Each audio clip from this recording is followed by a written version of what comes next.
Ah, pero antes de compartir lo que el Señor ha puesto en mi corazón esta mañana, quiero, durante las semanas me hicieron un par de preguntas algunos hermanos y creo que vale la pena que aclare dos puntos sobre lo que compartimos la semana pasada. El primer punto tiene que ver con la palabra que usamos para referirnos para la personalidad de una persona, lo que es la palabra carismático. O sea, hablábamos y yo en lo personal les decía algo que a mí me da mucho temor, son las personas carismáticas. Y pues mirábamos la razón por la cual hay que temer a ese tipo de personas, sea creyentes o no sea creyentes, y mucho más si son pastores o líderes de una iglesia.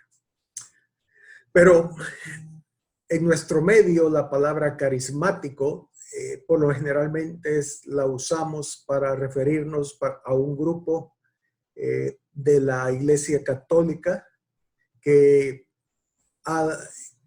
cree en el bautismo del Espíritu Santo y en los dones espirituales. Entonces a ese grupo le llamamos o se le llama el movimiento carismático. Pero eso es totalmente diferente a lo que estábamos tratando de las personas carismáticas. Son dos cosas diferentes. De igual manera, en los Estados Unidos y en algunos países, carismático le llaman a la iglesia pentecostal, evangélica. O sea, en Estados Unidos usted habla de los carismáticos, inmediatamente ellos lo asocian con las iglesias pentecostales. No lo asocian con movimientos dentro de la iglesia católica como nosotros. Entonces, esa palabra carismático se puede decir que tiene tres significados o se ocupa para tres diferentes cosas. Para el movimiento pentecostal evangélico, para el movimiento dentro de la iglesia católica, y lo usamos, y era la manera en que lo estábamos usando, para referirse a la personalidad de una persona. Bueno, valga la redundancia, ¿no? Pero bien, ese es punto uno. Punto dos que quiero aclarar, y esto tiene que ver quizás con algo que por años yo lo viví. Un tiempo de mi vida como cristiano, yo fui líder de una iglesia o pastores adjuntos de esa iglesia, y cuando me tocaba predicar, quizás yo predicaba sobre el amor, pero el próximo domingo que el pastor predicaba, él predicaba sobre que Dios es un fuego consumidor. Entonces, siempre el pastor estaba tratando de balancear los mensajes. Si yo compartía sobre la importancia de tener una relación íntima con Dios, él al próximo domingo compartía la necesidad de la gran comisión de ir y predicar el evangelio. Entonces, era una batalla. Yo ya sabía que si yo predicaba este domingo tal tema, el próximo domingo mi mensaje iba a ser balanceado. Pero el problema, hermanos, que a veces nosotros también como ovejas tenemos la costumbre de balancear los mensajes. Y digo eso porque yo también como oveja lo he hecho. Si el pastor habla sobre la importancia que tiene en el corazón del hombre recibir todas las cosas que proceden de Dios, entonces decimos, sí, pero la Biblia dice que es mejor dar que recibir. Entonces, siempre tenemos esa tendencia de balancear los mensajes. Y quiero decirles que ese es un error garrafal que tenemos nosotros como hijos de Dios. Nunca debemos balancear los mensajes. Voy a explicarles por qué, brevemente. En Eclesiastés capítulo 3, versículo 1, Salomón decía, todo tiene su tiempo Y todo lo que se quiere debajo del cielo tiene su hora. Tiempo de nacer y tiempo de morir. Tiempo de plantar y tiempo de arrancar lo plantado. Tiempo de matar y tiempo de curar. Tiempo de destruir y tiempo de edificar. Entonces, pero en el versículo 11 del capítulo 3 siempre dice, todo lo hizo hermoso en su tiempo. Entonces, aquí vemos los antónimos, ¿sí? Hay tiempo de nacer y tiempo de morir. Tiempo de plantar y tiempo de arrancar lo plantado. Entonces, a veces nuestra actitud es igual. Siempre balanceamos. Sí, hay tiempo, qué lindo que nació, pero también la Biblia habla de que hay que morir. Entonces, estamos siempre balanceándolo. Pero el Señor es claro y Él sabe que hay tiempo de nacer, hay tiempo de morir, hay tiempo de matar, hay tiempo de curar. Pero cada cosa tiene su tiempo. Y en ese tiempo todas las cosas son hermosas. Entonces, lo importante es siempre qué es lo que Dios me está hablando hoy. Si el mensaje de Dios para mi vida en este instante es el amor, entonces no debo por nada del mundo pensar en que Dios es fuego consumidor. No tengo por qué, porque la palabra de Dios para mí hoy es amor. El tiempo vendrá cuando la palabra del Señor a mi vida va a ser que Él es fuego consumidor. Y gloria a Dios por eso, pero no voy a pensar en ese tiempo, no, que también Dios es amor, para balancear los mensajes. Es un error. El apóstol Pedro en la segunda epístola, en el capítulo 1, versículo 12, él le dice a los creyentes, segunda de Pedro 1:12, por esto yo no dejaré de recordaros siempre estas cosas, aunque vosotros las sepáis. Y dice, y estéis confirmados en la verdad presente. Pedro estaba consciente que siempre había una verdad presente para la iglesia. Y la clave de oír la voz del Señor es la verdad presente. ¿Qué es lo que el Señor está hablándome hoy? No importa si es amor o si es el fuego consumidor, lo importante es lo que hoy Él quiere hablarme. Y no debo de pensar en el antónimo. Si Él me está hablando de que hoy es blanco, debo de enfocarme en lo blanco y no en lo negro. Ahora,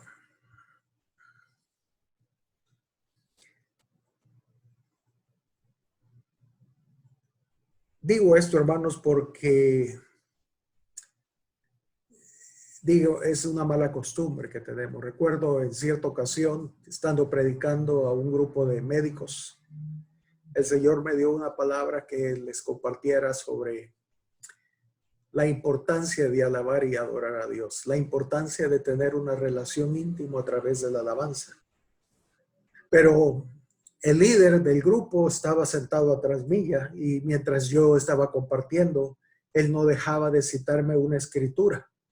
Y es aquella que está en el primer libro de Samuel 15:22, donde dice, ciertamente el obedecer es mejor que los sacrificios. Y todo el tiempo de la prédica, él estuvo balanceando mi mensaje. Bueno, pero así pasa. Así sucede, así es la naturaleza del ser humano. Pero, hermanos, lo importante, vuelvo, es la verdad presente, es la que yo debo de estar atento. Y digo esto, hermanos, porque el domingo pasado el tema tiene que ver, bueno, parte del tema era el carisma de una persona. Y les decía que el ser carismático es un problema. Pero hoy yo quiero balancear mi mensaje, porque si no sabemos el antónimo, vamos a cortar parejo y no es la verdad. Quiero que vayan a Gálatas capítulo 1, versículo 8. El apóstol Pablo le dice a los Gálatas: mas si aún nosotros o un ángel del cielo os anunciare otro evangelio diferente del que os hemos anunciado, sea anatema. Segunda Corintios 11, versículo 13. Porque estos son falsos apóstoles, obreros fraudulentos, que se disfrazan como apóstoles de Cristo, y no es maravilla, porque el mismo Satanás se disfraza como ángel de luz. Así que no es extraño si también sus ministros se disfrazan como ministros de justicia, cuyo fin será conforme a sus obras. Entonces, relativamente, aquí estamos hablando sobre el carisma de una persona, que no debemos maravillarnos, porque aún Satanás se viste como ángel de luz y puede engañarnos fácilmente. Pero decíamos también que Jesús no era nada carismático. Según Isaías 53, versículo 2, decía que no tenía nada hermoso en su apariencia, no era nada agradable, en cierto sentido era feíto, si queremos decirlo así. No era como lo pintan en los cuadros a Jesús, rubio, blanco, ojos azules, no, nada que ver. No era nada atrayente, dice la Escritura. Sin embargo, hermanos, y aquí es donde quiero balancear, quisiera que fuéramos a Lucas capítulo 2, versículo 40, hablando de Jesús, que no era nada físicamente o naturalmente nada carismático. Dice en Lucas 2:40, y el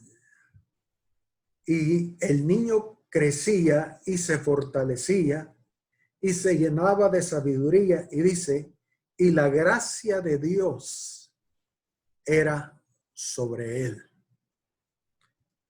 Versículo 52.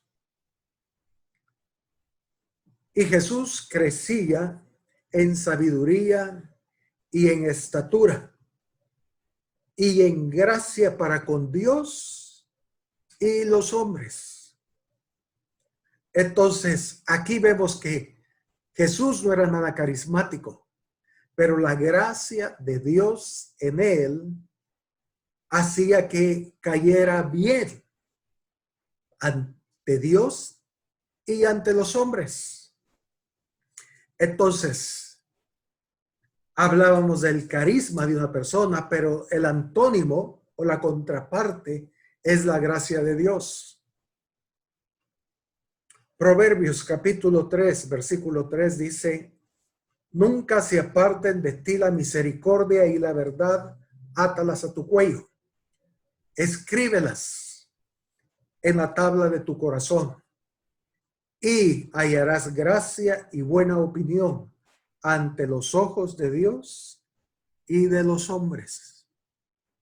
Entonces, si es cierto que una persona no por naturaleza no es agraciado, no es carismático, pero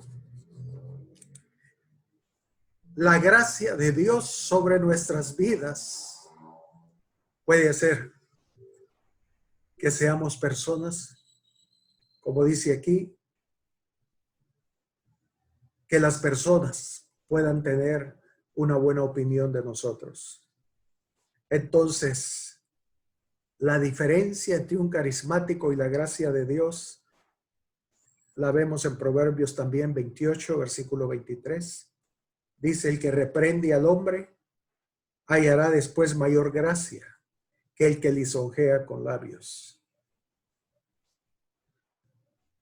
Entonces, hermanos, sentía que debía compartir con ustedes la contraparte.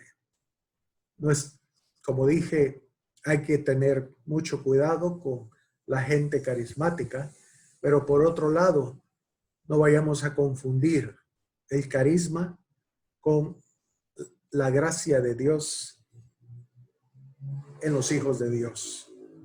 No sea que cortemos parejo y nos llevemos encuentro a alguien que realmente no es carismático, sino que la gracia de Dios en él es lo que brilla y lo que hace que sea aceptado por las demás personas. Amén. Entonces, eran los dos puntos que quería aclarar sobre lo que compartimos y especialmente sobre la palabra carismático. Ahora, hermanos, quiero compartir, ya entrar en la palabra de que el Señor me ha dado para ustedes. Hoy, bueno, no para usted, para nosotros. Y le pido a Dios que Él pueda abrir nuestros sentidos espirituales y que realmente podamos estar atentos, porque creo que Dios quiere hablarnos algo muy especial en este día. Y durante la semana, una de las cosas que más me llamaron la atención sobre el COVID-19 y el coronavirus es el ver las estadísticas, no solo a nivel de un país específico, sino en general, de todo el mundo. Y me llamó mucho, pero mucho la atención que el porcentaje, bueno, que en las estadísticas de los muertos por coronavirus, tanto en Europa como en los Estados Unidos y otros países, el 95% de las muertes son los ancianos. De cada 100 personas que mueren por COVID-19, 95 son personas de la tercera edad. Son personas mayores de 60. Si tiene de 70 para arriba, es el 85%. Y de ese 95% de ancianos que han muerto por COVID-19, el 50% de ellos vivían en lugares geriátricos o lo que llamamos nosotros los asilos. Y me llamaba la atención más aún de cómo todos los ancianos en medio de esta pandemia han sido despreciados, han sido menospreciados. Por ejemplo, en un geriátrico aquí en Montreal, Canadá, el dueño del asilo con todos los empleados abandonaron el lugar, dejando solos a todos los ancianitos. Y por unos días esos ancianos no recibieron alimentación. Sus pañales estaban desbordados de excrementos. Los enfermos se tropezaban y caían en el piso y no había quien los recogiera. Además, encontraron ancianos muertos en sus camas por días, aparte de los 31 que habían muerto anteriormente. Y el primer ministro de Canadá dijo, qué horrible, qué horror, esta gente debe ser enjuiciada. Y yo creo que sería bueno que los enjuiciaran realmente. Pero dejaron a los ancianos ahí, cerraron, echaron llave al asilo y se fueron. Hay que ver cómo hacen. Pobres ancianos, menospreciados. Hace 2 días, en la Ciudad de México, un anciano de 83 años se enfermó de coronavirus, ya llevaba varios días, pero al ver que él se iba poniendo peor, sus familiares lo tomaron y lo llevaron al hospital. Y pasaron 10 horas buscando un hospital para que pudiera recibirlo. Fueron a 5 hospitales y los 5 hospitales le cerraban las puertas a ese anciano. Lo despreciaban, lo menospreciaban. Unos con excusas de que ya no había camas. Lo siento, pero ya no hay camas en el hospital. Yo no creo que eso haya sido un impedimento, pero bueno, fue la excusa que pusieron. Otros porque no tenía el seguro y entonces no podían aceptarlo. Otros dijeron que sí, pero tenían que pagar grandes cantidades de dinero, cosa que ellos no podían, la familia. El fin de la historia, que llegaron nuevamente a otro hospital, le rogaron a los médicos y lo aceptaron. Pero hermanos, fueron a 5 hospitales, anduvieron 10 horas la familia buscándole un lugar donde pudieran atender a su anciano de 83 años y no lo hallaban. No lo hallaban. Y eso en mi corazón realmente quebrantó mi corazón al ver, no solo eso, sino de ver aún en los hospitales. Ya los ancianos ni los veían. O sea, ellos eran tantos que se enfocaban en darle medicina y de tratar a los jóvenes, enfermos jóvenes. Para los ancianos, no, ya. Para afuera, ya vivieron mucho, ya estos pobres ancianos, ya, que se vayan. Ya nos están robando oxígeno. Pero qué triste, hermanos, qué triste. Y el apóstol Pablo dice que primero es lo natural y luego lo espiritual. 1 Corintios 15:46, no lo busquen.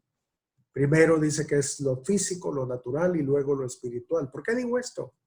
Porque, hermanos, ahí hay un mensaje. Hay un mensaje. El COVID ha venido para llevarse a los ancianos, la mayoría de ancianos. Y en la Biblia los ancianos simbolizan, por un lado, a los líderes de la iglesia. Proverbios 31, versículo 23, hablando de la mujer virtuosa, dice: su marido es conocido en las puertas cuando se sienta con los ancianos de la tierra, o sea, los líderes. Santiago capítulo 5, versículo 14, el apóstol nos dice: ¿está alguno enfermo entre vosotros? Llame a los ancianos de la iglesia y oren por él, ungiéndole con aceite en el nombre del Señor. Ahora, es un hecho que cuando dice que llamemos a los ancianos, no se refiere a los hermanos de la tercera edad, sino que se refiere a los líderes. Y si lo natural es primero y luego lo espiritual, hermanos, eso quiere decir que el Señor va a traer a juicio a todos los líderes de la iglesia. Va a traer a juicio a todos los pastores de la iglesia. Isaías capítulo 3, versículo 14, nos dice: Jehová vendrá a juicio contra los ancianos. Y no está hablando una vez más con los ancianos físicos, naturales. Está hablando con los líderes, está hablando de los líderes de la iglesia. Dice: Jehová vendrá a juicio contra los ancianos de su pueblo y contra sus príncipes, porque vosotros habéis devorado la viña y el despojo del pobre está en vuestras casas. Ezequiel capítulo 8, versículo 12. Y me dijo: hijo de hombre, ¿has visto las cosas que los ancianos de la casa de Israel hacen en tinieblas? Cada uno en sus cámaras pintadas de imágenes, Porque dicen ellos, no nos ve Jehová, Jehová ha abandonado la tierra. Pecados ocultos, en el sentido de que solo ellos lo saben, pero según ellos creen que Dios puede ser burlado. Pero dice, ¿has visto las cosas que los ancianos de la casa de Israel, los líderes, los príncipes están haciendo? Todas las abominaciones. Y si seguimos leyendo Ezequiel 8, el Señor envía juicio para todos los ancianos o los líderes del pueblo de Israel por todas las abominaciones que están haciendo. Y llegamos al capítulo 9, al verso 6, donde dice, matad a viejos, jóvenes y vírgenes, niños y mujeres, hasta que no quede ninguno. Pero a todo aquel sobre el cual hubiese señal, no os acercaréis. Y comenzaréis por mi santuario. Comenzaron pues desde los varones ancianos que estaban delante del templo. En otras palabras, el juicio que Dios envió, y realmente eso es profético, es el juicio que Dios va a enviar, comienza con los ancianos. Y luego va también por el pueblo de Israel, por los viejos físicos, jóvenes, vírgenes, niños y mujeres. Un juicio que abarca a todos, pero comenzará tratando con los líderes. Y lo mismo será hoy. El Señor, sus juicios van a comenzar y van a tratar con los líderes de las iglesias locales. Él va a empezar a limpiar su iglesia, comenzando con los ancianos. Lastimosamente, los juicios, como acabamos de ver, no solo abarcaban a los ancianos, sino que abarcaba también a todo el pueblo, a los viejos, jóvenes, vírgenes, etc. ¿Por qué?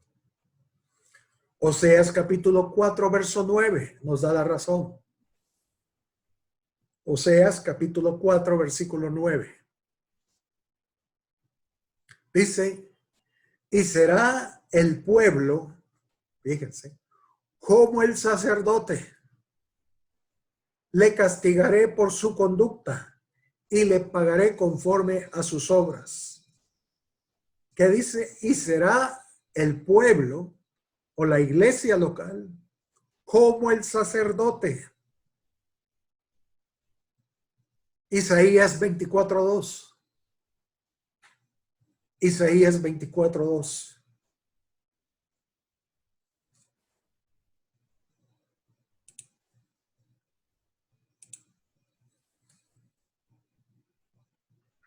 Dice, y sucederá así como el pueblo, también al sacerdote. O sea, dice lo mismo. Y sucederá así como el pueblo, también al sacerdote. Como el siervo, así a su amo. Como la criada, a su ama. Como el que compra, al que vende.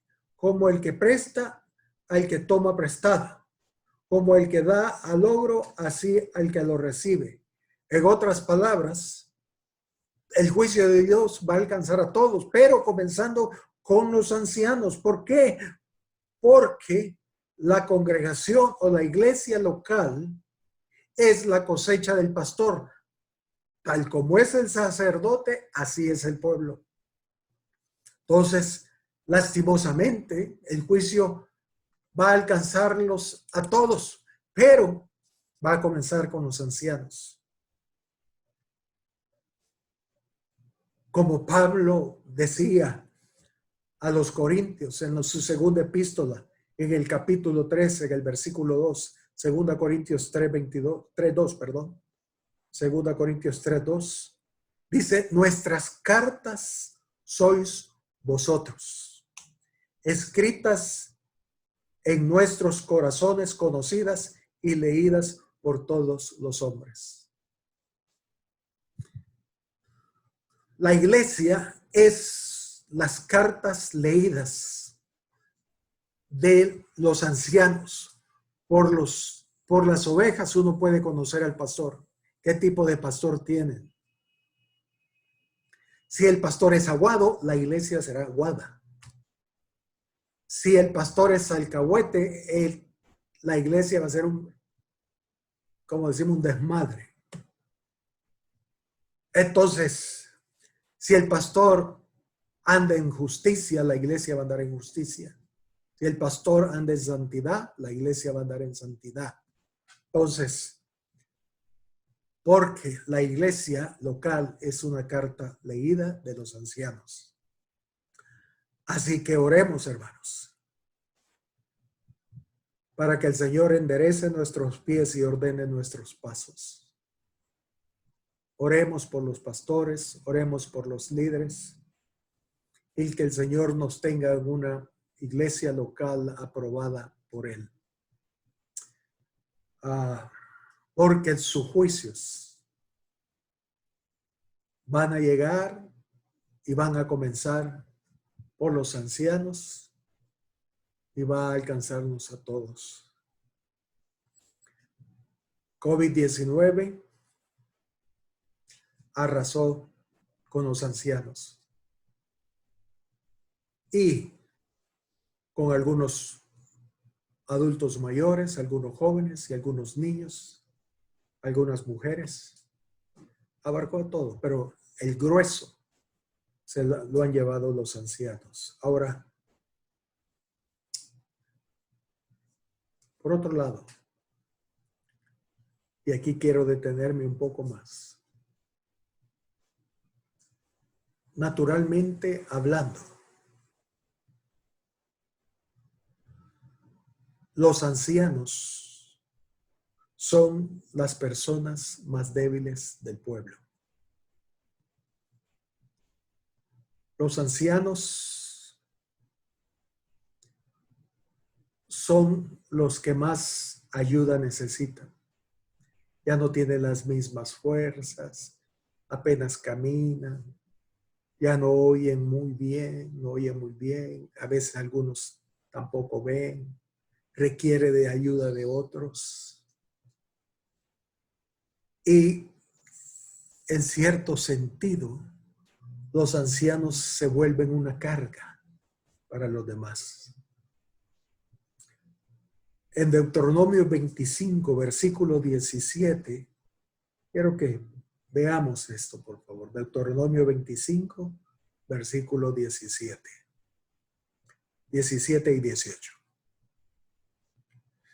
El Señor les dice, acuérdate de lo que hizo Amalek contigo en el camino, cuando salías de Egipto, de cómo te salió al encuentro en el camino y te desbarató. Esa palabra significa atacar.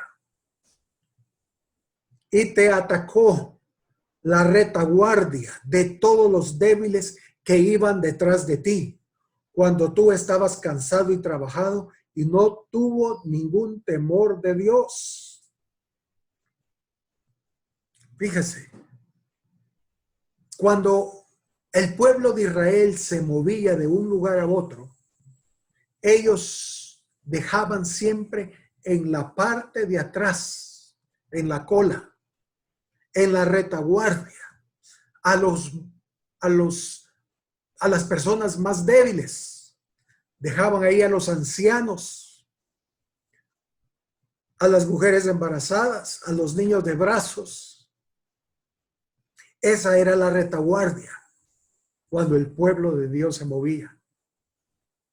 Pero sobre todo iba lleno de ancianos, todos los enfermos, atrás, atrás, atrás. Y dice que Amalek intentó atacar a lo más débil del pueblo, la retaguardia. Ahí estaban todos los enfermos.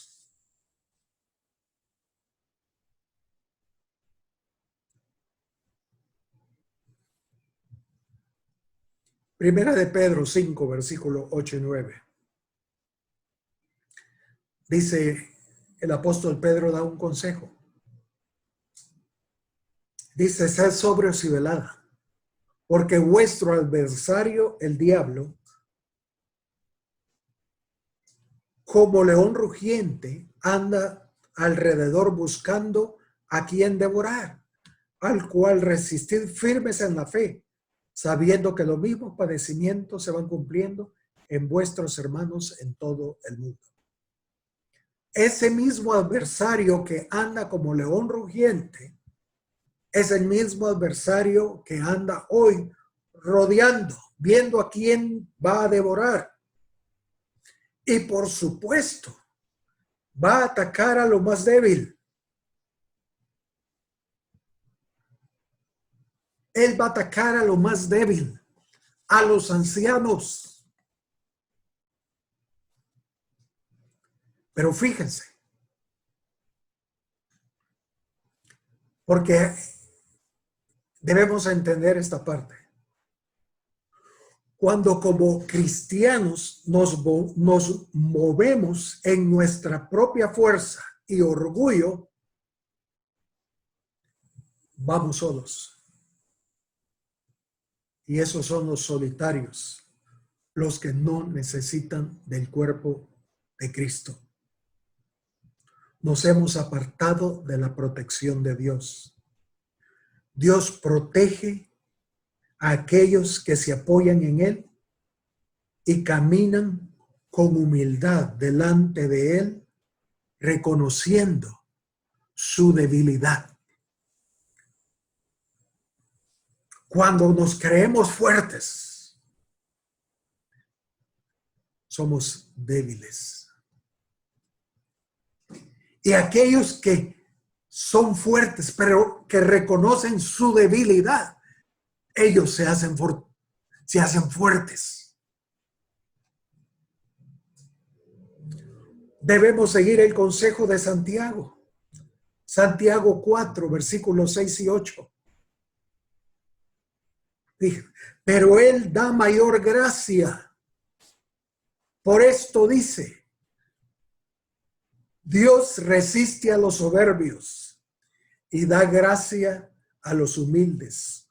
Someteos pues a Dios, resistid al diablo y él huirá de vosotros. Entonces, la clave es humillarnos delante de Dios, reconociendo nuestra debilidad. Que si Él no nos ayuda, caeremos. Debemos reconocer, hermanos, que nuestra posición en el ejército de Dios está atrás, en la retaguardia, donde van todos los débiles, todos aquellos que son como los ancianos, que ya no confían en sus propias fuerzas, que para caminar dependen de otros, que para caminar dependen de otros.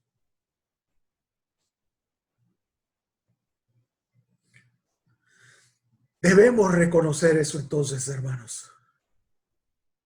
Pedro le costó mucho aprender esa lección y también a todos los discípulos. Si me acompañan a Mateo capítulo 26, Mateo 26, versículo 30 al 35. Mateo 26, 30 y 35. Dice así. Y cuando hubieron cantado el himno, salieron al monte de los olivos. Entonces Jesús les dijo, todos vosotros os escandalizaréis de mí esta noche, porque escrito está, heriré al pastor y las ovejas del rebaño serán dispersas. Pero después que haya resucitado, iré delante de vosotros a Galilea. Respondiendo, Pedro le dijo, aunque todos se escandalicen de ti, yo nunca me escandalizaré. Y Jesús le dijo, de cierto te digo que esta noche, antes que el gallo cante, me negarás 3 veces. Pedro le dijo, aunque me sea necesario morir contigo, no te negaré. Y todos los discípulos dijeron lo mismo. Hermanos, Pedro se sentía el supercristiano, el supercristiano. Él estaba convencido que él estaría dispuesto a morir por el Señor. Pero ¿qué sucedió? Pedro le negó y le maldijo antes de que cantara el gallo. Él aprendió la lección que a pesar que se sentía fuerte, él era débil. Él era un cristiano débil. Y esa misma lección la aprendieron los discípulos. No te dejaremos, y al final todos se fueron.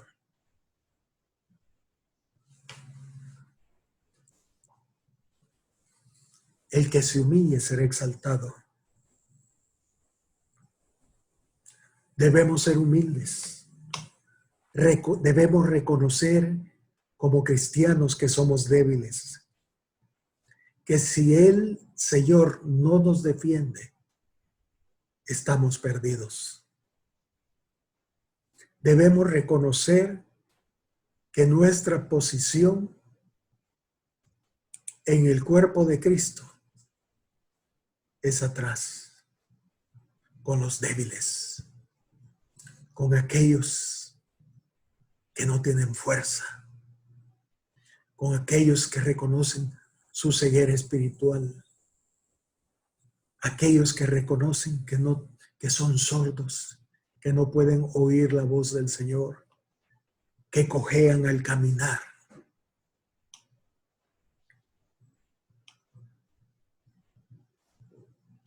Dice Pedro en su primera epístola también, él nos da otro consejo. Primera de Pedro 5:5. Hermanos, debemos reconocer que somos como los ancianos, débiles, que nuestra posición es atrás. Dice 1 Pedro 5:5. Igualmente, jóvenes, están sujetos a los ancianos, o sea, a los líderes, y todos sumisos unos a otros, revestidos de humildad, porque Dios resiste a los soberbios. Ese era el problema de Pedro y los discípulos. Ellos se sentían fuertes.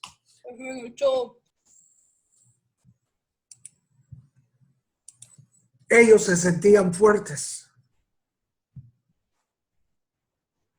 Y dice, Dios resiste a los soberbios y da gracia a los humildes.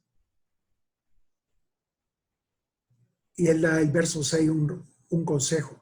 Humillaos, pues bajo la poderosa mano de Dios. ¿Para qué? Para que Él os exalte cuando fuere tiempo, echando toda vuestra ansiedad sobre Él, porque Él tiene cuidado de vosotros. Fíjese, verso 8, humillaos, pues bajo la poderosa mano de Dios. ¿Para qué? ¿Por qué debemos humillarnos? Para que Él os exalte cuando fuere tiempo, echando toda vuestra ansiedad sobre Él, reconociendo nuestra ceguera, nuestra sordera, nuestra incapacidad de caminar con Él, reconociendo nuestra debilidad. Pero dice algo, y es que debemos humillarnos bajo la poderosa mano de Dios. Debemos humillarnos o someternos a las autoridades de la iglesia. porque ellos son nuestros escudos y nuestra ayuda. Dice, humillaos pues bajo la poderosa mano de Dios. La mano de Dios habla de los 5 ministerios: apóstol, profeta, evangelista, pastor y maestro. Y él dice, humillaos bajo la poderosa mano de Dios. Porque, hermanos, el ser sometidos a un pastor, el vivir sometidos a unos líderes, requiere humildad. Los solitarios que hemos hablado, ellos no se someten a ningún pastor, ellos ni lo necesitan. Se congregan para oír un mensaje nada más, pero nunca para someterse, porque no están dispuestos a humillarse.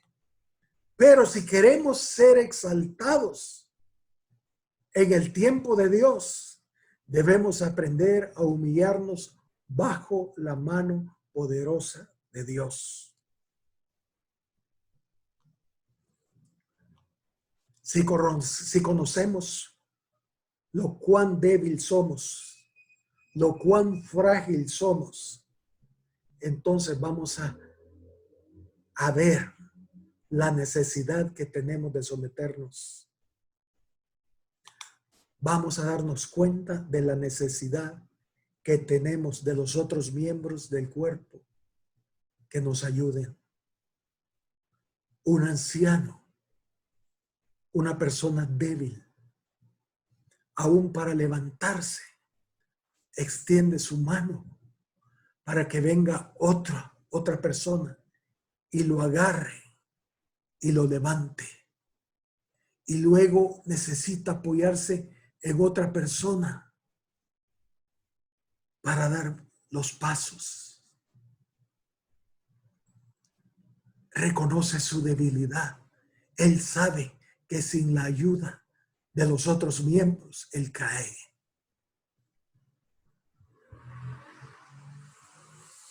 Los débiles son los que van a la retaguardia. Los soberbios son los que van al frente.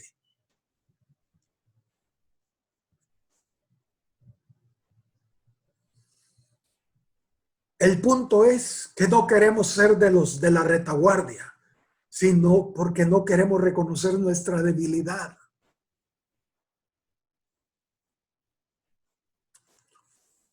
Segunda Corintios, capítulo 12, versículo 7 al 10. Segunda Corintios 7, versículo... Segunda Corintios 12, perdón, 12, 7 al 10. Dice el apóstol Pablo, y para que la grandeza de las revelaciones no me exaltase desmedidamente, me fue dado un aguijón en mi carne, un mensajero de Satanás, que me abofeté para que no me enaltezca sobremanera. Versículo 8. Respecto a lo cual 3 veces he rogado al Señor que me lo quite, que lo quite de mí. Y me ha dicho, bástate mi gracia. Fíjense, porque mi poder se perfecciona en la debilidad.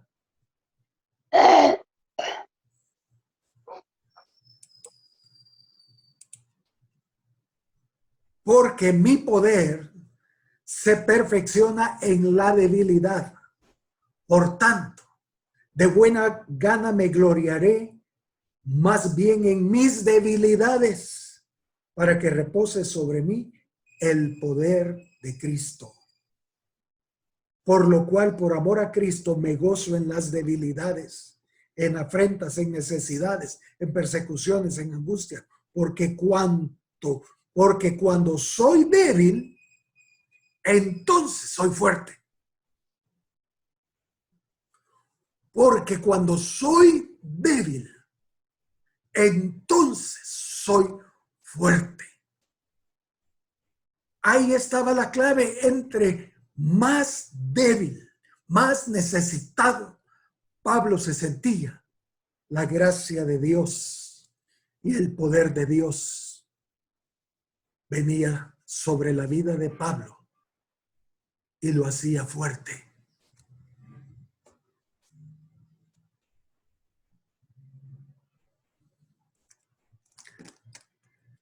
Ahora, fíjense, hermanos, vayamos por favor a Hebreos capítulo 11. Aquí hay cosas muy lindas. Hebreos capítulo 11.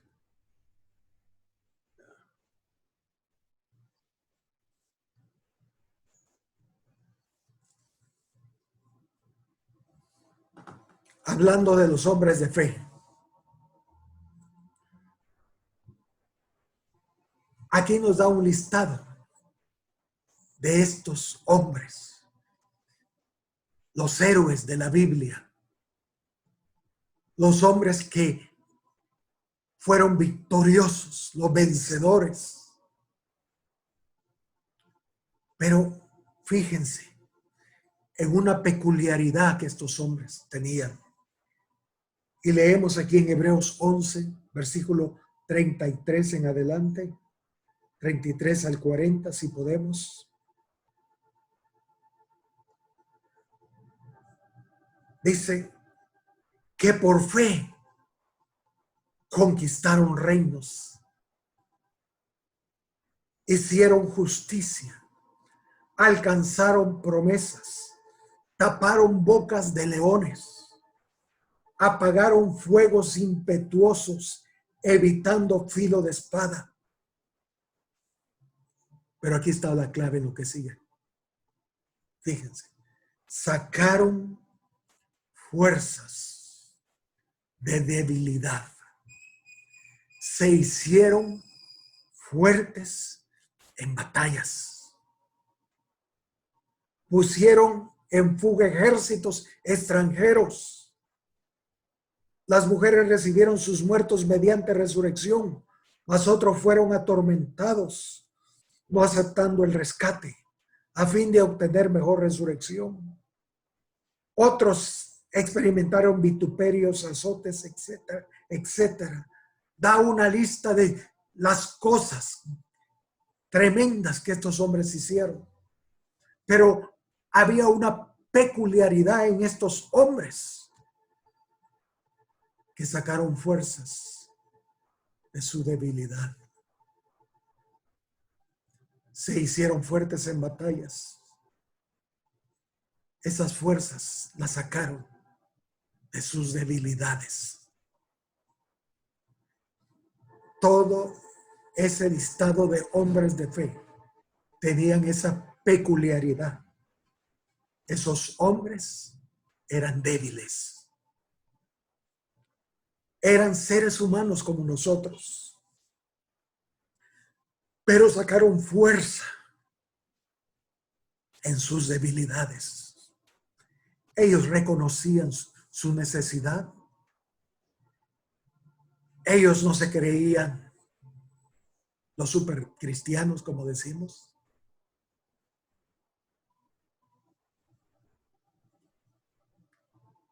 Como como Pablo decía. Por cuanto soy débil, entonces soy fuerte. Porque cuando soy débil, el poder de Dios fluye a través de mi vida. Y hermanos, debemos aprender eso. Hoy es el tiempo de hacer un alto. Y debemos tomar una decisión. ¿Cuál es mi lugar? ¿Al frente o a la retaguardia? Donde están todos los ancianos, los débiles. Vayamos a Santiago capítulo 5, verso 17. Santiago 5, verso 17 y 18. Aquí nos habla de Elías, el gran Elías, el hombre que hizo caer fuego del cielo, el hombre que se enfrentó a más de 400 sacerdotes de Baal. Y dice, Elías era hombre sujeto a pasiones semejante a las nuestras. En otras palabras, era un hombre débil, como usted y yo. Elías no tenía nada espectacular en él. Era un debilucho. Y dice que ese hombre sujeto a pasiones oró fervientemente para que no lloviese, y no llovió sobre la tierra por 3 años y 6 meses. Y otra vez oró, y el cielo dio lluvia, y la tierra produjo su fruto.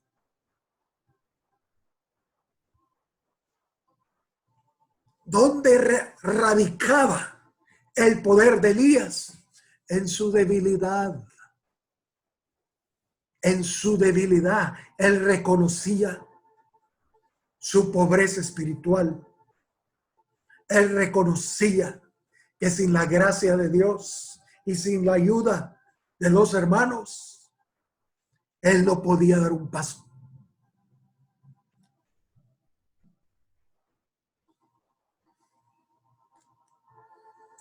Elías era un hombre sujeto a emociones, sentimientos, como usted y yo. Él experimentó las mismas pruebas a las que nosotros nos enfrentamos. Él, en su ministerio, en su vida, experimentó grandes cosas, maravillosas, poderosas, pero también grandes depresiones personales y muchos valles en su vida. Dios usó a Elías para destruir a los 400 profetas de Baal e hizo que los corazones de los israelitas se volvieran a Dios. Sin embargo, después de esto, él fue amenazado por la reina Jezabel, una mujer, y Elías huyó hacia el desierto y estuvo ahí escondido, deprimido, desanimado, afligido, tanto así que él le pidió al Señor que le quitara la vida. Él quería morirse.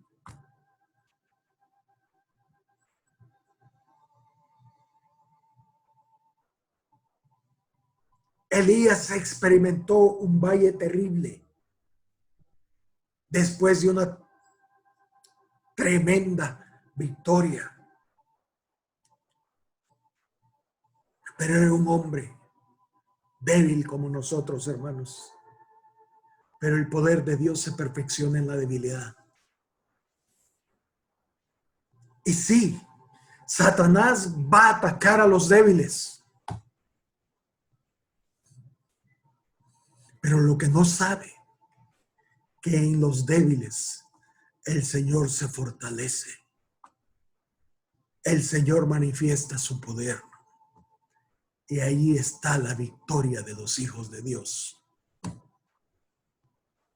Quiero, para terminar, hermanos, que veamos unos rasgos en la vida del rey David.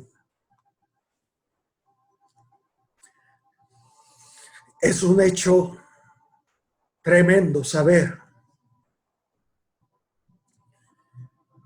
que en Israel no hubo otro rey como David. Ni ha habido ni habrá. De hecho, David va a reinar en el milenio en Israel. No ha habido otro guerrero como David. Está dentro de la lista de Hebreos 11. Pueden buscarlo después, Hebreos 11:32. Ahí menciona a David como un hombre de fe, como un hombre guerrero. Pero, hermanos, ¿será que la vida de David siempre fue así? Veamos por unos instantes cómo era la vida de David. Para que, hermanos, veamos el camino, la senda que David, en la senda que David anduvo para llegar a ser rey, es la senda en la cual usted y yo debemos andar. Si queremos reinar con Cristo en un futuro.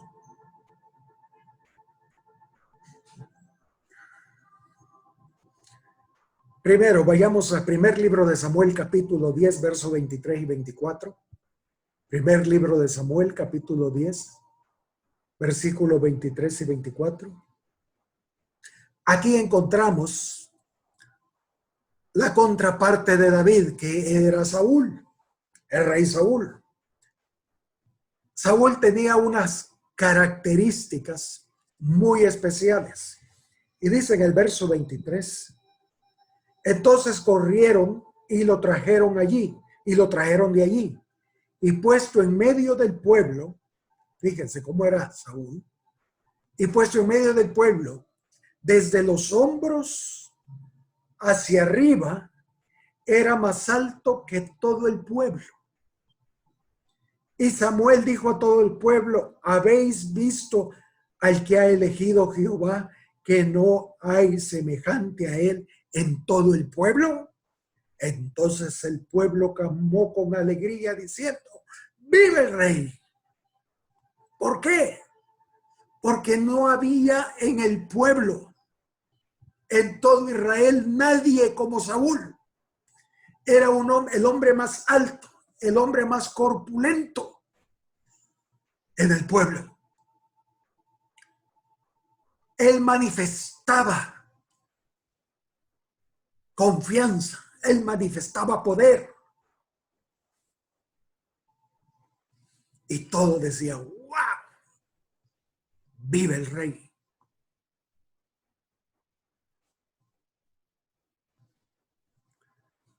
Pero sabemos qué sucedió. Saúl desobedeció. El Señor lo quitó, lo desechó.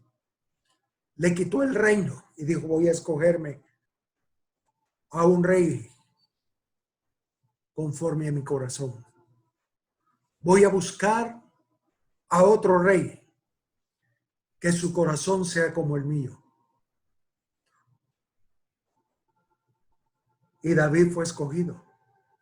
Y dice la Biblia que David tenía un corazón conforme al corazón de Dios. Qué lindo, hermanos.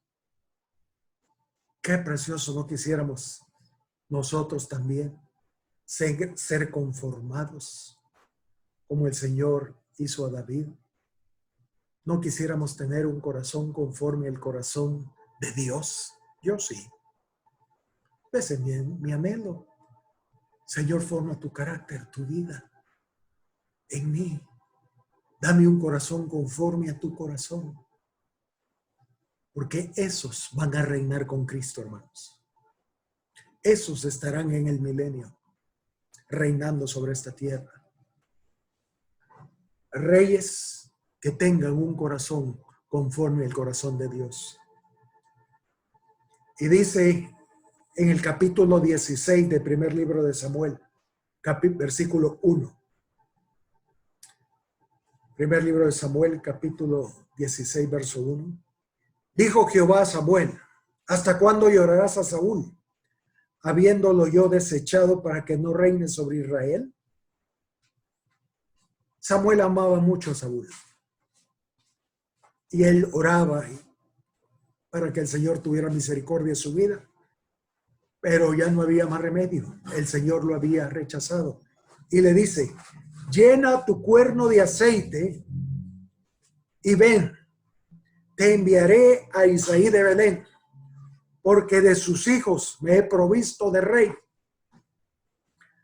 Entonces vino Samuel agarró el cuerno del aceite y se dirigió a Belén para ungir al futuro rey, al nuevo rey, a un hombre conforme al corazón de Dios. Y dice en el versículo 4 del primer libro de Samuel 16,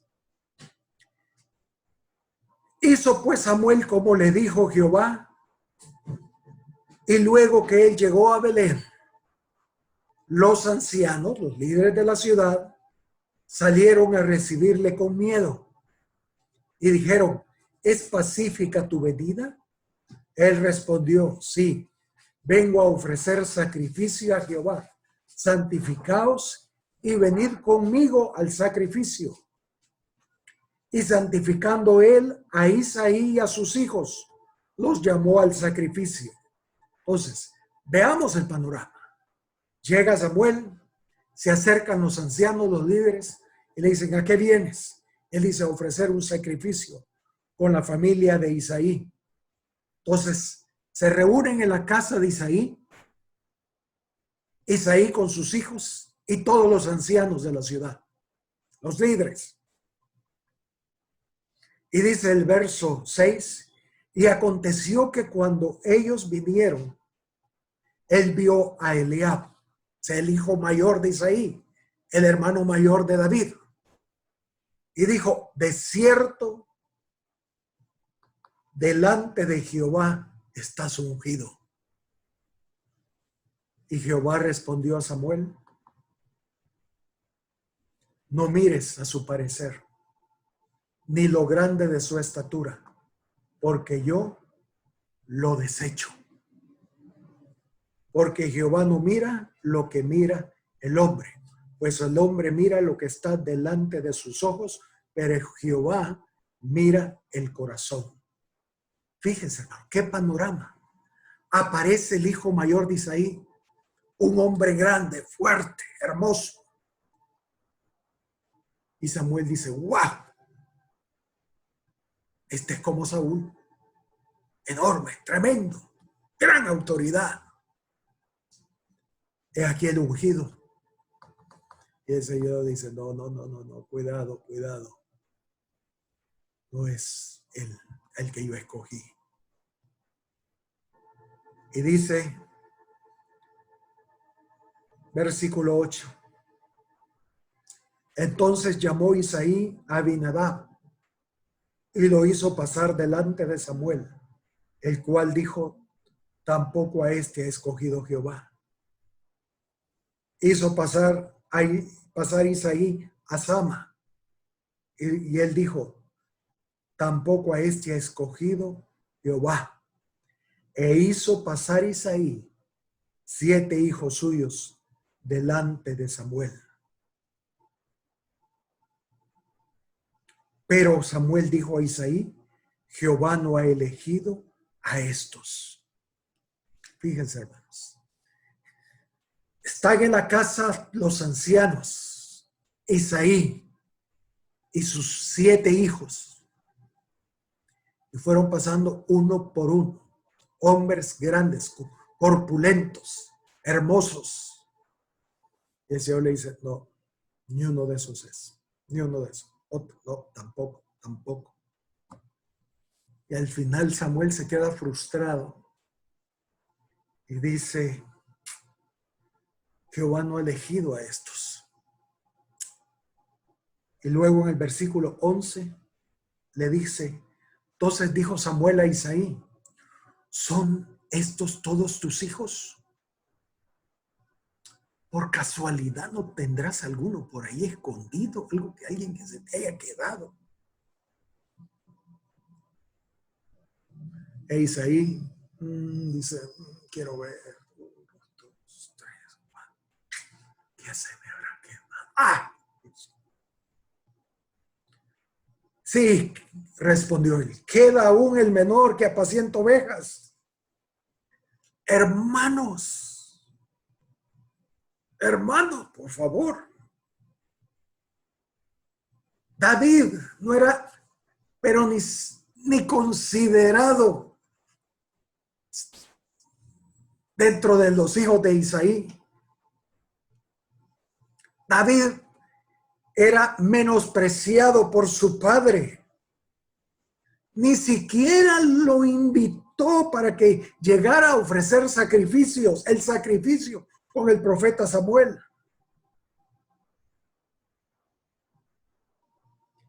El padre ni se le cruzó la mente que David podía llegar a ser el rey de Israel. Estos 7 sí. Estos 7 sí. Pero David, no, él dejémoslo con las ovejitas allá pastoreando. Su propio papá menospreciaba a David. Porque lo veía, era el debilucho de la familia.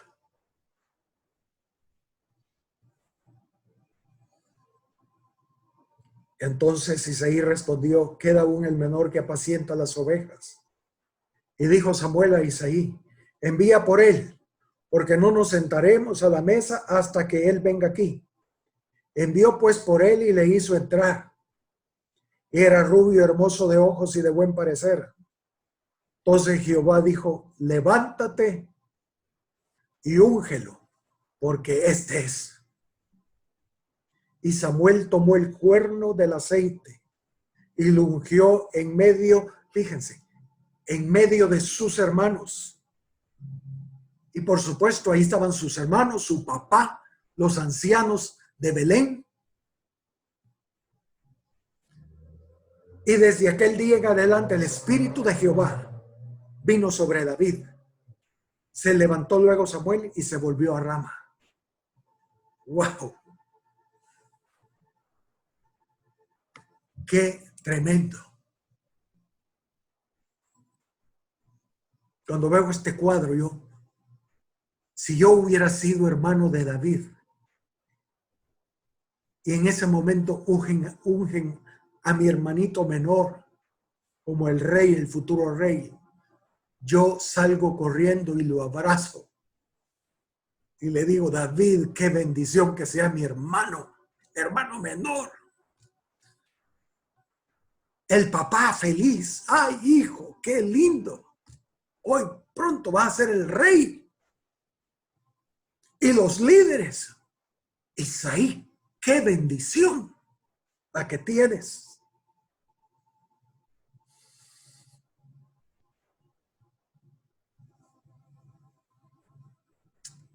Hermanos,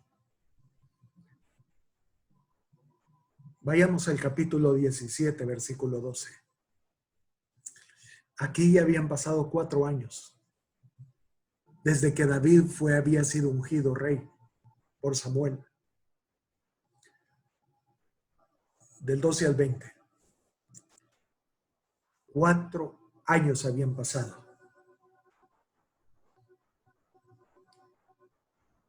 Y dice en el verso 12: y David era hijo de aquel hombre efrateo de Belén de Judá, cuyo nombre era Isaí, el cual tenía 8 hijos.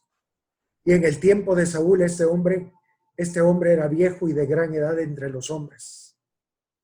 Y los 3 hijos mayores de Isaí habían ido para seguir a Saúl a la guerra. Y los nombres de sus 3 hijos que habían ido a la guerra eran Eliab, el primogénito, el segundo Abinadab y el tercero Sama, los 3 primeros que pasaron. Y David era el menor.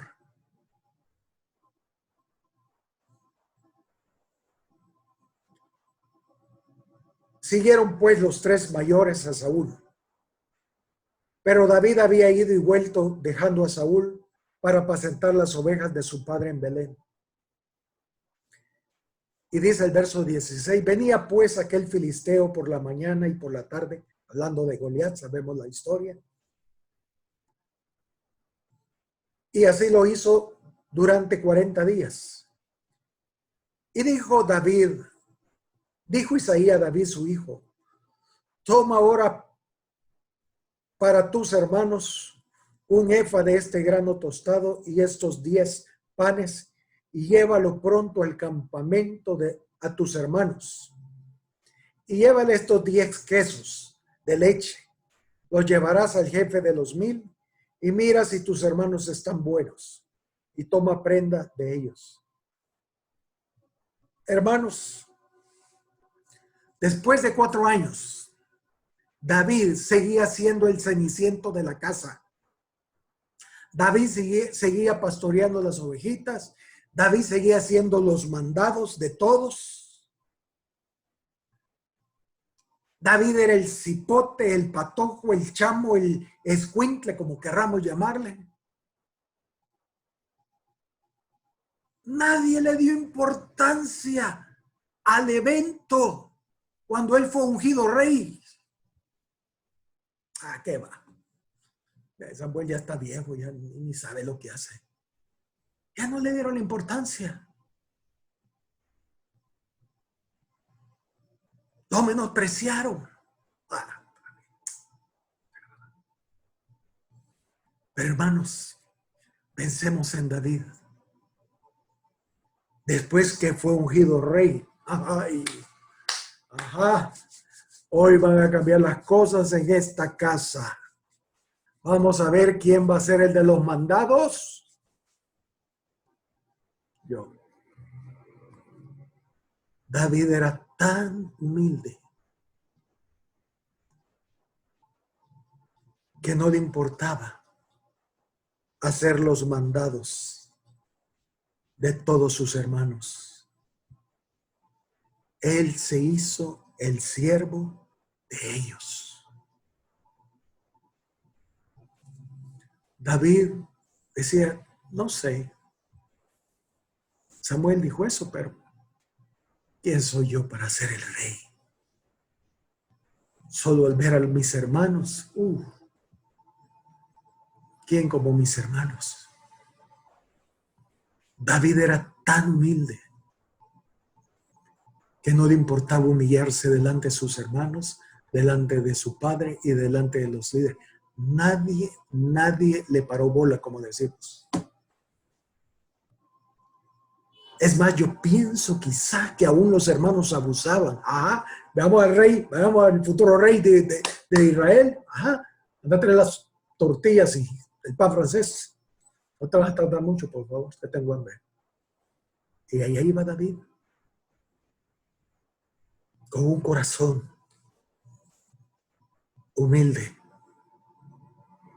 menospreciado. Y dice el verso 19. Y Saúl y ellos y todos los de Israel estaban en el valle de Elá peleando contra los filisteos. Se levantó pues David de mañana y dejando las ovejas al cuidado de un guarda, se fue con su carga como Isaí le había mandado y llegó al campamento cuando el ejército salía en orden de batalla y daba el grito de combate. Ahí iba David, dejó a sus ovejitas, él siempre seguía pastoreando las ovejitas, agarró las cosas que su papá le dijo y salió. Y dice el verso 21, y se pusieron en orden de batalla, Israel y los filisteos, ejército frente a ejército. Entonces David dejó su carga en mano del que guardaba el bagaje y corrió al ejército. Y cuando llegó, hermanos, fíjense, qué humildad de David. Qué humildad. Cuando llegó, preguntó por sus hermanos si estaban bien. Él tenía una carga por sus hermanos mayores. Él admiraba a sus hermanos.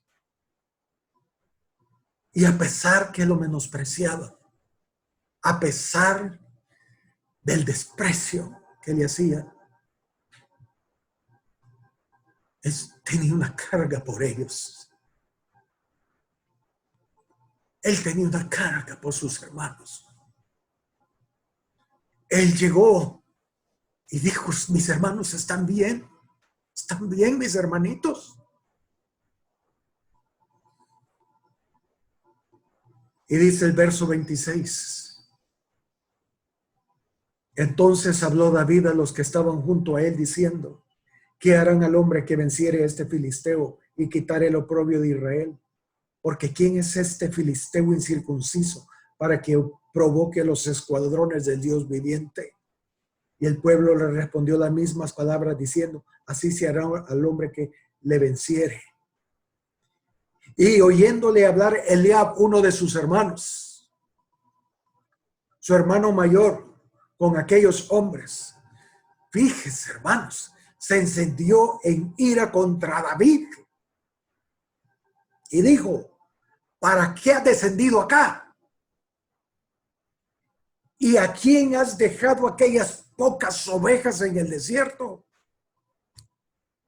Yo conozco tu soberbia y la malicia de tu corazón, que para ver las batallas has venido. Hermanos, David había llegado llevándoles pan y queso a sus hermanos. Él había ido a la batalla porque su papá lo había mandado. Pero su hermano estaba enojadísimo. Este ya se creyó que es el rey y de seguro ha venido a ver qué va a pasar. Segundo menosprecio, sus mismos hermanos lo desechaban. ¿Se acuerdan de José? Lo mismo, lo desechaban, lo despreciaban.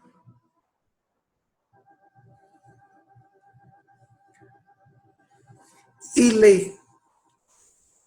le decía aún para ofenderlo: ¿con quién has dejado aquellas pocas ovejas que estás pastoreando?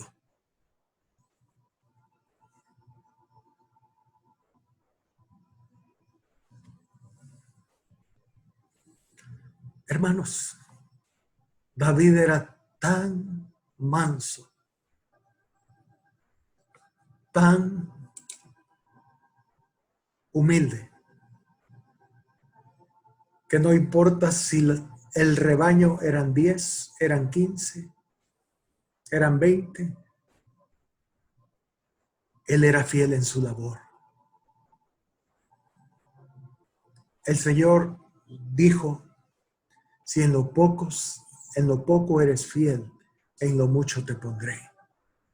David fue pastorcito de unas ovejitas en Belén, pero fue fiel al pastorearlas y terminó pastoreando a toda la nación. Oh, porque cuando soy débil, soy fuerte. Bástate mi gracia. Entre más humillado era David, la gracia de Dios fluía sobre su vida. Menospreciado por su padre, los ancianos, menospreciado por sus hermanos. Y llegamos al versículo 31. Dice: fueron oídas las palabras que David había dicho y las refirieron delante de Saúl.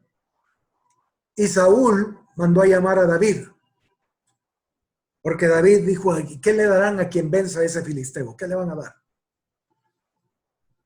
Y cuando David llegó donde Saúl, miren, hermanos, a mí me da increíble, me da gozo, pero David llega y le dice a Saúl: no desmaye el corazón de ninguno a causa de él. Tu siervo irá y peleará contra este filisteo. Llegó a consolar a Saúl. El niño debilucho, el escuincle, el chamo, el cipote, el patojo, llega ante el rey y lo llega a animar. No se desanime, corazón, yo voy a dar mi vida por ustedes. Yo estoy dispuesto a ir y pelear. No se desanimen.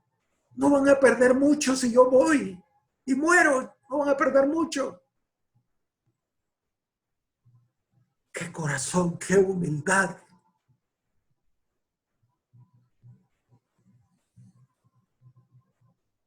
Y miren cómo lo recibe Saúl, hermanos. Qué bendición. Dice el versículo 33. Y dijo Saúl a David: no podrás ir tú contra aquel filisteo para pelear con él, porque tú eres un debilucho, tú eres un cipote, tú eres un patojo, un chamo, un escuincle. Y él es un hombre de guerra desde su juventud. Desechado por su padre, por los ancianos, desechado por sus hermanos y hoy desechado por el rey.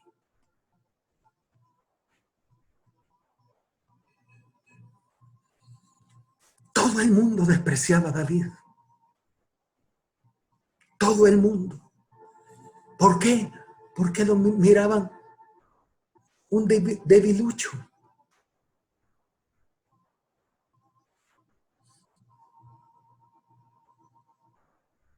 Y dice el verso 34. David respondió a Saúl: tu siervo era pastor de las ovejas de su padre. Y cuando venía un león, un oso, y tomaba algún cordero de la mañana, de la manada, salía yo tras él y lo hería, y lo libraba de su boca. Y si se levantaba contra mí, yo le echaba mano de la quijada y lo hería y lo mataba. Fuese león, fuese oso, tu siervo lo mataba. Y este filisteo incircunciso será como uno de ellos, porque ha provocado al ejército del Dios viviente. Amén.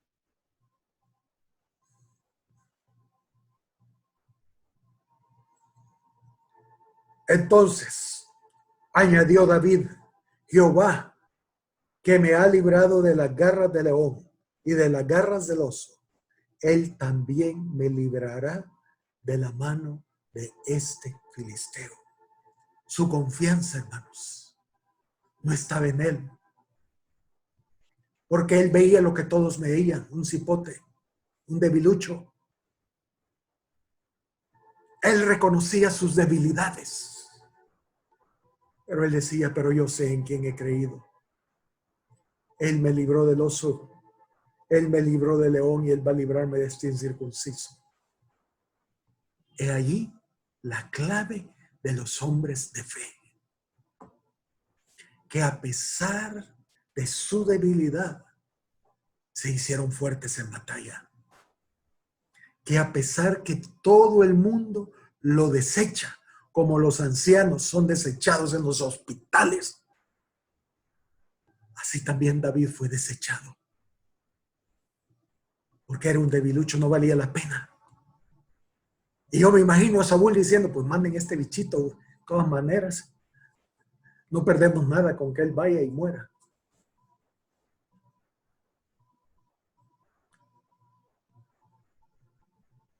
Y dice el verso 38. Y Saúl vistió a David con sus ropas y puso sobre su cabeza un casco de bronce y lo armó de coraza y ciñó a David su espada sobre sus vestidos. Yo me imagino a David con toda la coraza. Él era un diminuto, un cipote, un bicho. Y dice: y probó a andar, porque nunca había hecho la prueba. Y dijo David a Saúl: yo no puedo andar con esto, porque nunca lo he practicado. Y David echó de sí aquellas cosas. No, no puedo ocultar lo que soy. Yo no puedo vivir de apariencias. Yo no voy a ir a aparentarle a Goliat. Voy a mostrarme como soy. Que vea mis debilidades. El Señor es mi todo. El Señor es mi escudo, el Señor es mi espada, y Él peleará por mí. No tengo nada que ocultar. Y dice el versículo 40. Y tomó su cayado en su mano, y escogió 5 piedras lisas del arroyo y las puso en el saco pastoril, en el zurrón que traía, y tomó su honda en su mano, y se fue hacia el filisteo. Y el filisteo venía andando y acercándose a David, y su escudero delante de él. Y cuando el filisteo miró y vio a David, ¿qué dijo? Lo tuvo en poco, porque era muchacho, rubio y de hermoso parecer. Y dijo el filisteo a David: ¿soy perro para que vengas a mí con palos? Y maldijo a David por sus dioses. Dijo luego el filisteo a David: ven a mí y daré tu carne a las aves del cielo y a las bestias del campo. Hermanos, David, desechado, menospreciado por su padre y los líderes de Belén, despreciado y menospreciado por sus hermanos, despreciado y menospreciado por Saúl, y despreciado y menospreciado por Goliat. Yo no sé qué tenía David, pero si algo veo es que no tenía carisma. Este sí que no era nada carismático. ¿Se dan cuenta? Todo el que se le acercaba lo desechaba. Era menospreciado.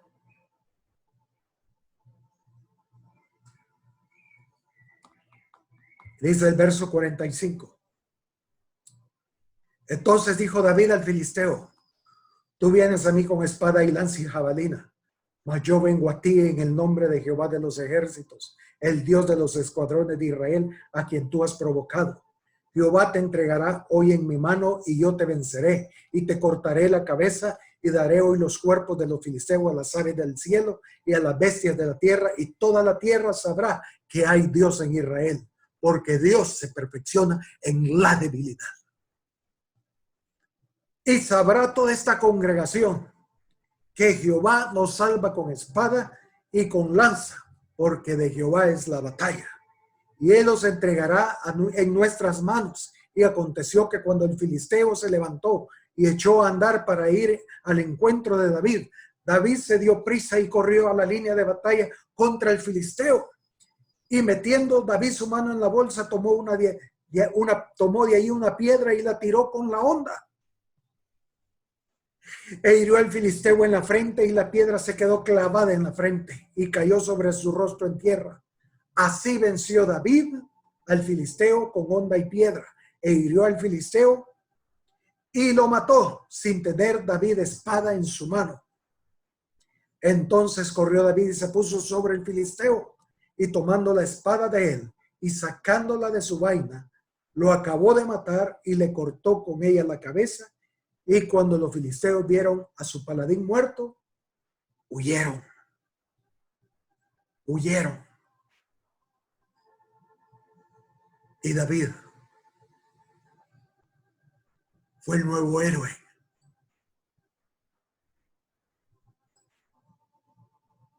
Fue el guerrero de Israel.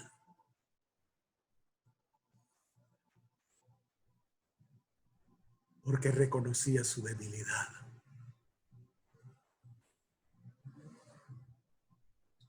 Hermanos, ahora viene lo más lindo de la historia. Ahorita viene lo mejor. Así que no se me duerman, no se me distraigan en estos minutos, por favor. Ahorita viene lo mejor. Versículo 55.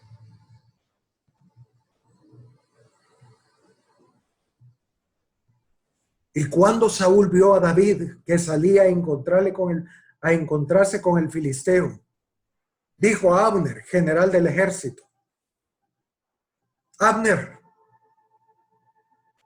oigan, por favor, lean. ¿De quién es hijo ese joven?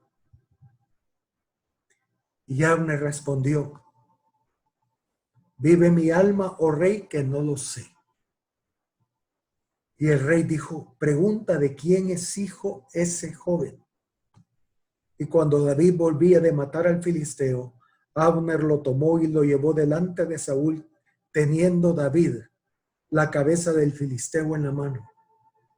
Y le dijo Saúl, aleluya.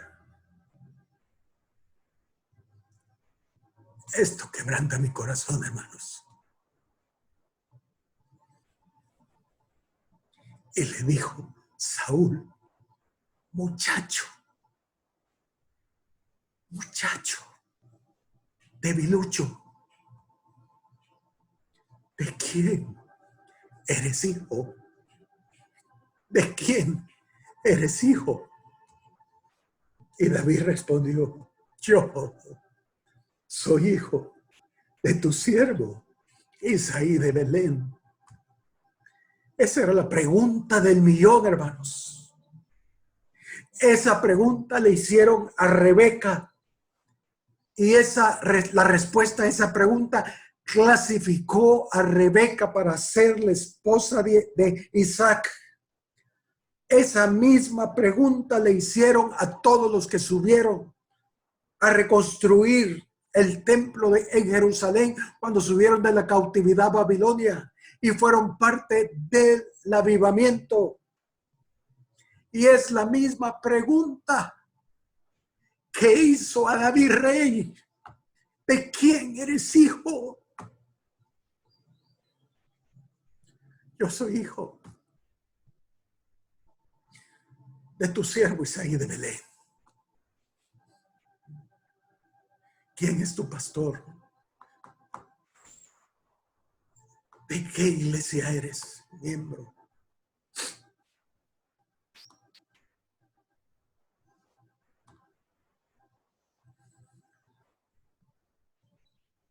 ¿Podemos nosotros decir lo mismo, hermanos? Si algún día nos preguntan, ¿de quién eres hijo?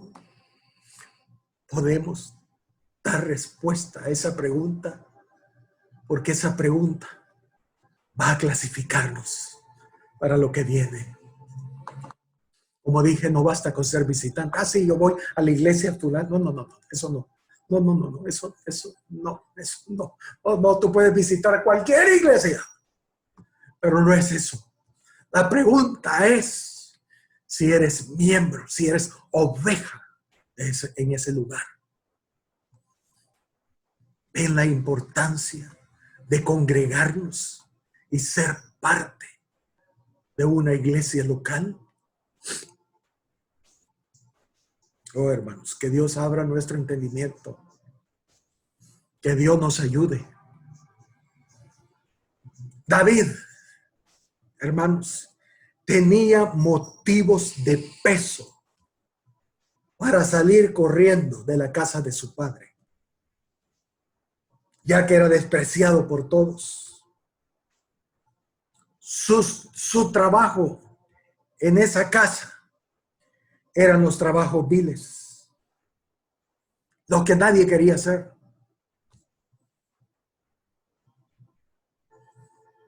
Él bien pudo haber dicho un momento, yo me voy, perdonen, pero yo en esta casa no me necesitan. Mi padre no me toma en cuenta, mis hermanos son bien difíciles conmigo. Los trabajos que me dan son los trabajos viles. No, adiós, hermanos. Aquí no hay amor. Yo me voy. Es evidente que en esta iglesia local a mí no me quieren. Si ese es tu caso, en aquel día se levantará David y va a decir, veamos si tu excusa para salir era mayor que la mía. David fue fiel. A pesar que todos lo menospreciaron. Como los ancianos hoy, siendo despreciados por todos los hospitales. Nadie quiere ancianos en esos lugares. Que se mueran en su casa, allí, con su familia, allí, denle la bendición y ya, en paz. David era igual. Elías era igual. Hombres debiluchos, menospreciados, tan menospreciado que Elías, que la reina dijo, mañana mismo mato a Elías, y Elías tuvo que salir huyendo, corriendo a esconderse a las montañas, a las cuevas. Pobrecito, en depresión pasó, débil. Pero en la debilidad Dios se fortalece. Esa es la historia de los hombres de fe. En la debilidad se fortalecieron.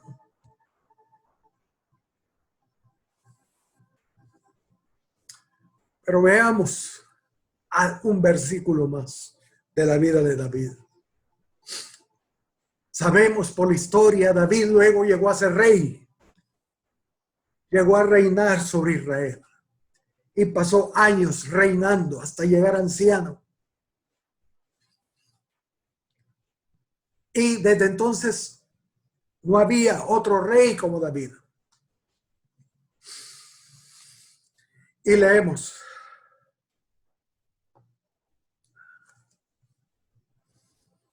Aquí. El Señor le manda un mensaje a la vida de David a través del profeta Natán, los últimos años de su reinado, a unos años antes de morir David. Como dije, hermanos, después de ese evento, David fue de gloria en gloria hasta que tomó el reino. Él tenía su propio eslogan, su propia canción que el pueblo le hizo. Ellos decían, Saúl hirió a sus miles y David a sus 10,000. No había otro como David. Y he dicho, nunca ha habido ni habrá otro rey como David. Y él va a reinar en el milenio allá en Jerusalén. Pero en el primer libro de Crónicas, capítulo 17, verso 7, aquí el Señor le manda uno de los últimos mensajes a David. O sea, quizás David ya había empezado a entrar el orgullo en él, había empezado a sentirse bueno.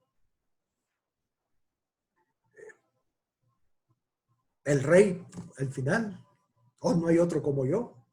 No sé, estoy especulando. Pero el mensaje que le llevó el mensaje que le llevó Natán fue muy claro. Y dice en el verso 7, por tanto, ahora dirás a mi siervo David, así ha dicho Jehová de los ejércitos. Oiga, yo te tomé, no tú, yo te tomé del redil. Yo te tomé de las ovejas. Como dije, Dios no va a usar a nadie que no sea parte del redil. Otra vez, los solitarios quedan excluidos. David era parte de un redil y el Señor le dice, yo te tomé, yo te he hecho rey, David. Yo te tomé de un redil, porque el Señor no va a tomar ninguna oveja fuera del redil. Y le estaba recordando sus principios, sus inicios. Y le dice, yo te tomé del redil, de detrás de las ovejas, para que fueses príncipe sobre mi pueblo Israel. De detrás de las ovejas. David, recuerda. Tú eres de las ovejitas que iba en la retaguardia. David, tú eras parte de los débiles, de los que iban atrás. Donde iban los ancianos, los débiles. Yo te tomé de ahí y te hice príncipe.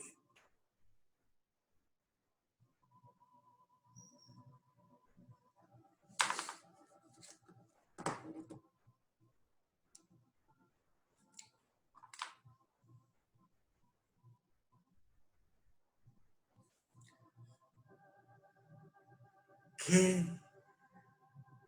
bendición, qué gloria, hermanos. Cuando pensamos en David, pensamos en el guerrero, en el rey. Pero Dios no pensaba en el guerrero. Dios miraba al débil, al que caminaba siempre en la retaguardia, en el redil. David no era de los valientes, no. Era de aquellos que reconocían delante de Dios su debilidad. Señor, ayúdame. Yo no puedo avanzar en ti si tú no me das de tu gracia. Señor, reconozco que soy sordo, no me cuesta oír tu voz. Señor, soy ciego. No logro ver las cosas espirituales. Señor, haz un milagro en mi vida. Padre, yo necesito de mis hermanos para caminar. Yo no puedo. Ayúdame, Señor. Los hombres de fe eran los hombres de la retaguardia, hermanos.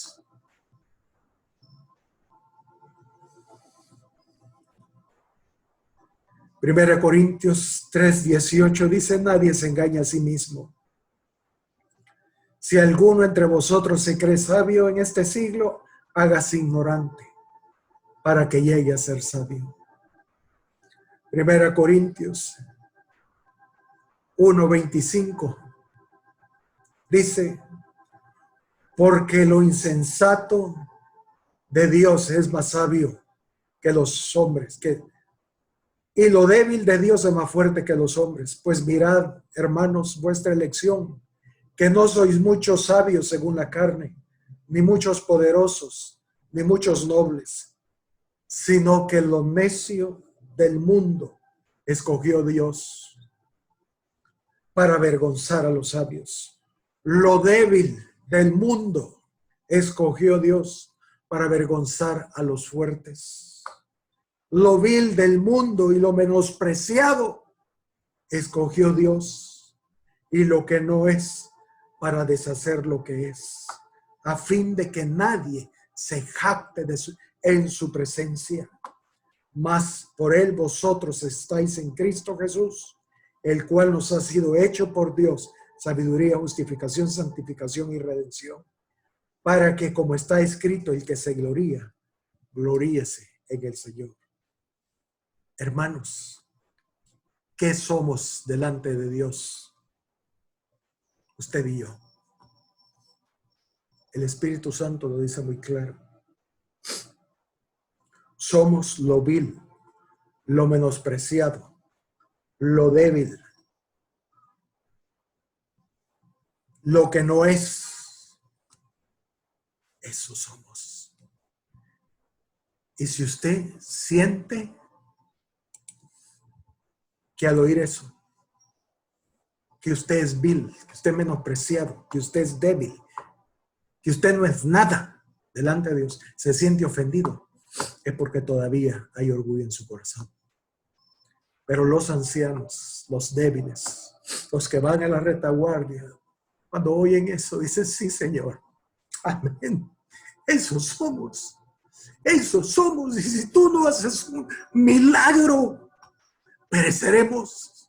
Si tú no haces un milagro, si tú no nos das de tu gracia, si tú no extiendes tu mano de misericordia, pereceremos. David llegó a ser rey, y al final de sus días el Señor le recordó: David, David, yo te tomé del redil, de la retaguardia, acuérdate, esa es tu posición. Yo te hice rey. Que el Señor nos ayude, hermanos. Oremos, por favor. Padre,